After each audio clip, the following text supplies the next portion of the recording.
Last week, the #1 show on every major network was a reality show. That says that reality's here to stay. There's actually as many genres of reality TV as there are other forms of entertainment. There are probably endless variations on them, and we probably haven't made it all the way through yet. It's time to start running! Running Man gives us the ultimate horror of the reality television show, the dystopic vision of the future. It's right on target here and now.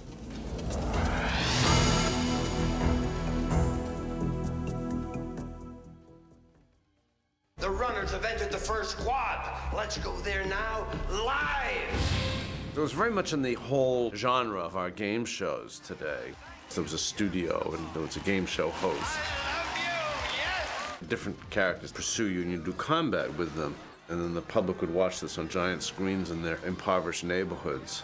For me, Running Man was at one and the same time both possible and absurd. There's 400 square blocks of game zone out there, and anything can happen in the next 3 hours. Running Man has all kinds of connections backwards and forwards in US TV history. Backwards, it has connections to game shows. Many of the stunt-type games that you see on the reality shows have their roots in game shows from the 50s and 60s. Shows like Beat the Clock and Truth or Consequences. I think that reality TV started really with PBS and the American Family.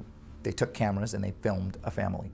You know, ordinary people in ordinary situations. Then you get game shows come documentaries that have been created in Western Europe, sold back to here. There was a show in Sweden in the mid-90s called Expedition Robinson. Expedition Robinson is basically Survivor. All you really need is a camera and some kind of a host and willing victims. There's the real world, which is a traditional soap opera. There's the adventure story, like Survivor, people stranded on a desert island. In The Running Man, where there's something like Climbing for Dollars, where a guy climbs out of a pit of dogs towards this cache at the top of the rope, you know, which seems completely like Fear Factor. I started on the second season of Real World, so it was really still in its, you know, infantile stage. And the control room was in a closet. You go into the control room now and it's like a control room for a Super Bowl. We've got cranes and helicopters, makeup and special effects. I mean, it is a huge production. I have about 500 people on the Fear Factor crew. It's almost just simple in nature for a producer. Once we get the great cast, you sit back and let it happen. I think it, everybody, contributes to the house what they're willing to contribute, what they can contribute. And but he built the workout room. Contribute anything. You don't have to do anything, just let it happen, film everything, and then let our brilliant story editors figure out the story. Hello, gorgeous. The casting on reality shows is perhaps the most important element of the whole genre. Look at that mother move, huh? Is he beautiful? Who is he? If the people you cast don't make conflict live, then the show is a dud.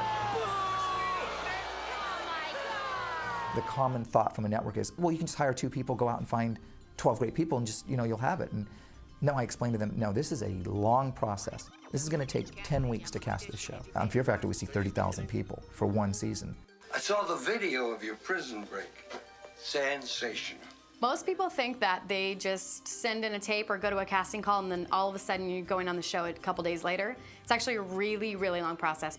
Mine took 3 or 4 months. A lot of testing, personality tests, psychological tests. They go in and meet with a psychologist who works for us, and they know that the psychologist is going to share information with us. Now, I understand that you're single, Amber, and that you live on the West Side. They ask me a lot of sexual questions and, do you have a boyfriend? Are you going to hook up on the show?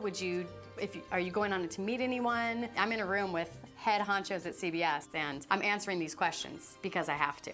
The questions are incredibly personal. What was the most traumatic experience in your life? A question like that is, if someone doesn't want to share that, then you have to start thinking, well, if they don't want to share that, are they going to want to share and open up their entire life for 18 weeks, 24 hours a day, 7 days a week? Sensational. Perfect contestant. I want him. You often ask yourself, well, why would someone come on that show? They're a little bit of an exhibitionist. You have to be. You have to be willing to put yourself out there. I did it for the reason that I was bored. I didn't know where I wanted to live. I didn't like my job. I didn't have a boyfriend. People always automatically assume that I just went on the show to flaunt my body and to be in Playboy or something, and That was definitely not my thing, but I could tell that I fit into a certain personality that they were looking for. The Newport Beach, blonde-haired, blue eyes, big-boobed girl. It's playing a game of chess where you're really figuring out now, who's going to work good with this group. We want to have a strong female in every group. Let's make sure we have that. We don't want to just have 3 huge athletic guys in this particular group. We cast for diversity, and diversity usually brings conflict. Interesting thing about The Running Man is that the contestants that are chosen actually provide a multicultural cross-section of US society. There is a Latina, there is an African-American man, there is a sort of intellectual as signaled by the fact that he wears spectacles, and there is Arnold. Arnold Schwarzenegger as a Survivor contestant would be very interesting. You're gonna get us all killed. We got to move on. Let's go, move. As people watch all these Survivors now, they're learning their lessons. One thing I think the men do is they think, wow, I'm big and tough and strong, and I can go on there and kick some butt, and everyone's gonna like me because I'll do all the work. Those now are the people who get kicked off the earliest. The alpha male, status isn't that cool anymore. I'll be back. Only in a rerun. Now listen to me, because I'm only gonna say this once. This is all a lie. One of the important things about reality television is that it's not terribly real. It's very, very carefully produced down to the last millisecond. It's frequently organized in terms of a competition. It has product placements Cadre Cole. in the same way that television programs and movies do. In The Running Man, the network slogan is "Seeing is believing." I think that's really relevant because they constantly disprove this idea that what you're seeing is the truth. There's very little reality in reality television. Much of it is scripted, much of it is manipulated, almost all of it is assisted. It's setups, it's putting people into situations that they would never face in their real life. Although their reactions are genuine, if they're not the reactions that the producers want, they'll do it over again. Mark Burnett was, I think in the second season of Survivor, he was, called on the mat. Apparently he was using doubles. When he's mapped onto the stunt double, you'll never know the difference. I think it was a swimming competition, and he wanted this great helicopter shot. So after the stunt was over, he put some people out there and had them swim and got the helicopter shot. And his argument was, I'm making entertainment. It's an entertainment show. Who cares? I kind of agree with him. That's producing. That's making good television. And as long as you don't change that moment and make it happen a different way than it originally happened, I don't think you're doing anything necessarily wrong. I have never said that Real World was a documentary or that Fear Factor was a documentary. That environment that we put them in is a complete fantasy environment. But those 6 people in that environment and the interactions that they have in that environment are 100% real. From my own personal experience on the show, I know that we never retaped scenes or did anything like that. But I know that just by the fact that you only see 44 minutes of our show out of 900 and something hours, there is no way for everyone to see what really happened. Say, for instance, me coming in on the raft at the very beginning of my show as Cleopatra, as Sean put it. I did I did come in on the raft and I did flip my hair and I was wearing my bikini. But at the same time, that was a 4.5-hour trip on that boat. And they showed maybe 20 seconds of it, if that. And that is the part that they chose to put on TV. Go ahead, tell some lies about me now. We don't lie. One of the dangers of the reality trend is as it continues and as certain shows come back for second and third and fourth seasons, the participants who try out for them are well aware of what the show is, and they would become what the casting directors were looking for instead of just being real. Being aware that the camera is upon you makes people behave differently, and we know that from all kinds of evaluations, social science research. For the first few days, you were very careful about what you said, very careful about what you did. You're very guarded, very standoffish. You wouldn't just pick your nose or, do anything weird like that because you knew in your head that they were right there. After 3 or 4 days, your body gets so tired of pretending and so tired of watching yourself and watching what you're saying that you just can't do it anymore. And then at that point, the camera crew just kind of blends in and it's easier and you just absolutely become yourself. I'm just sick of it. I'm chasing around. You've been treating me like Mr. Bleeding Belvedere and I'm bloody sick of it. The conceit is this is the unvarnished natural person expressing themselves. However, one of the things that they learn to put across, which is crucial on all television, is a strong personality. You can't be a kind of shrinking violet who turns away from the television camera. Even if you learn to be girly and demure, or you perform girly demureness, you must do it in a way that's big for the camera. Some people are themselves and some people aren't. We were told from the very beginning, you don't even have to use your real name if you don't want to. You can go out there and you can pretend to be whoever you want. No one's ever going to know, because before the show started, we didn't know anyone's names. We didn't know where we were from. We didn't know what people did for a living. And you tell them yourself. So throughout the show, anyone could have been making up anything. People are kind of encouraged to act out and behave badly, betray each other, and badmouth each other. It's bullshit. It's bullshit. I know, I'm just it's tired always of meeting. the same shit. It's Yeah, they always the want same to shit. list and stuff, and I always feel ganged up on. And then there might be another way in which you conduct yourself when you're in that moment of direct address, when you're perhaps being interviewed by somebody, a camera's there, and you're asked to reflect upon your experience thus far. They're very good at prompting you to say things that they want you to say. And so when you see somebody saying, oh, well, so-and-so, she's such a bitch, or whatever, maybe that person never really said that. I remember one time they said to me, so tell me something you don't like about Vesepia.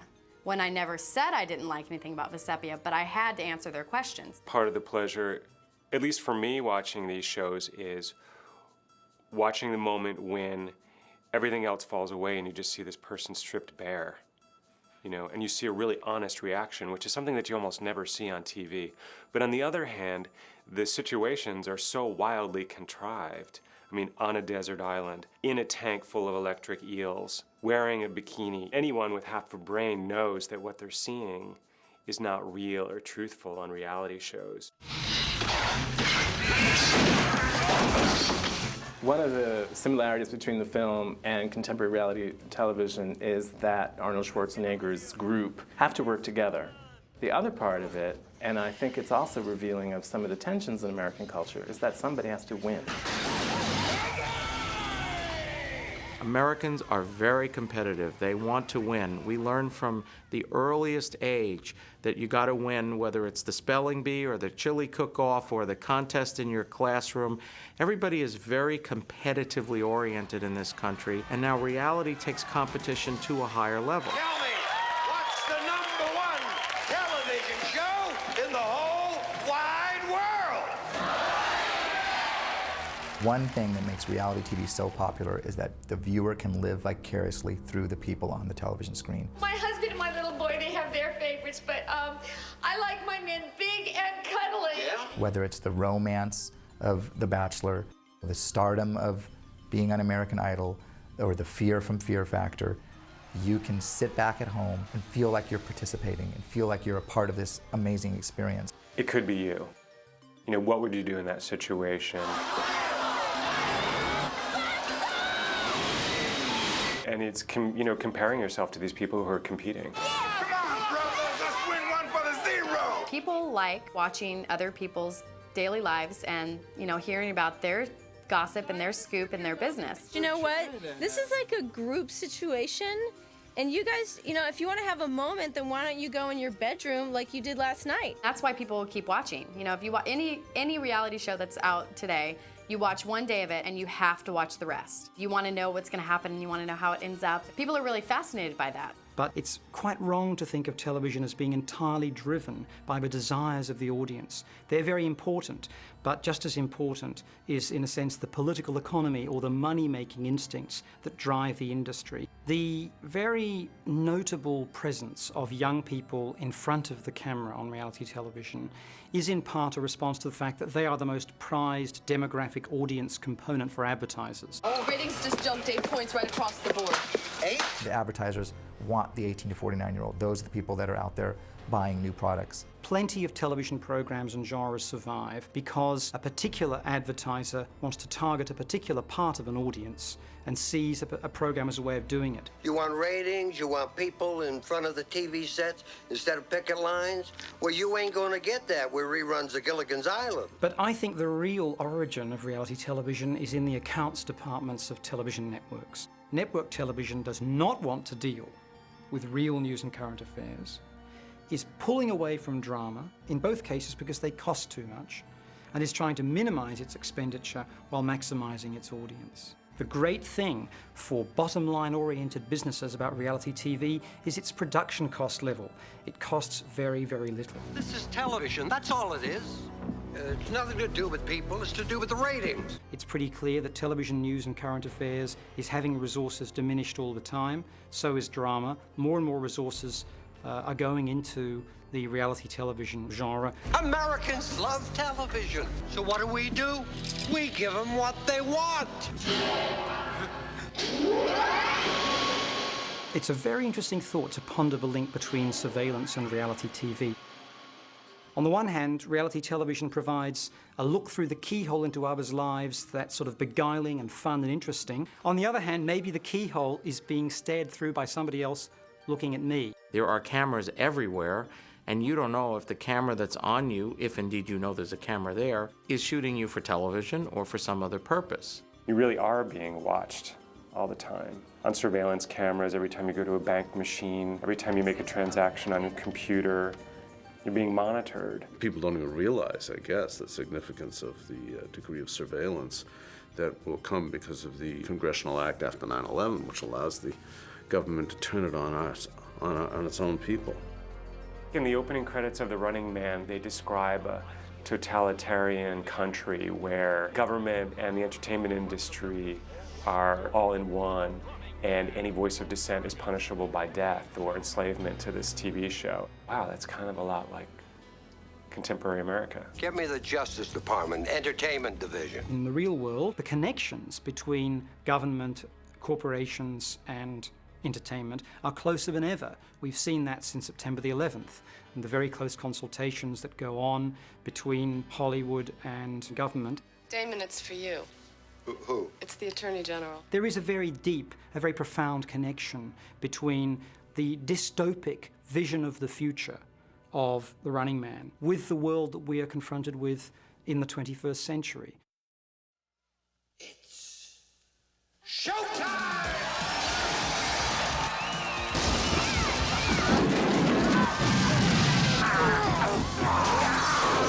One comment I often get is, where is reality going, and will it be The Running Man? Is that the next thing that we're going to see? Who do you think will make the next kill? There are elements of reality TV that come close to what The Running Man was about. I think a show like Fear Factor has heightened the danger element of reality TV in a big way. You try to extrapolate on this, and well, where's it going to go? Public execution?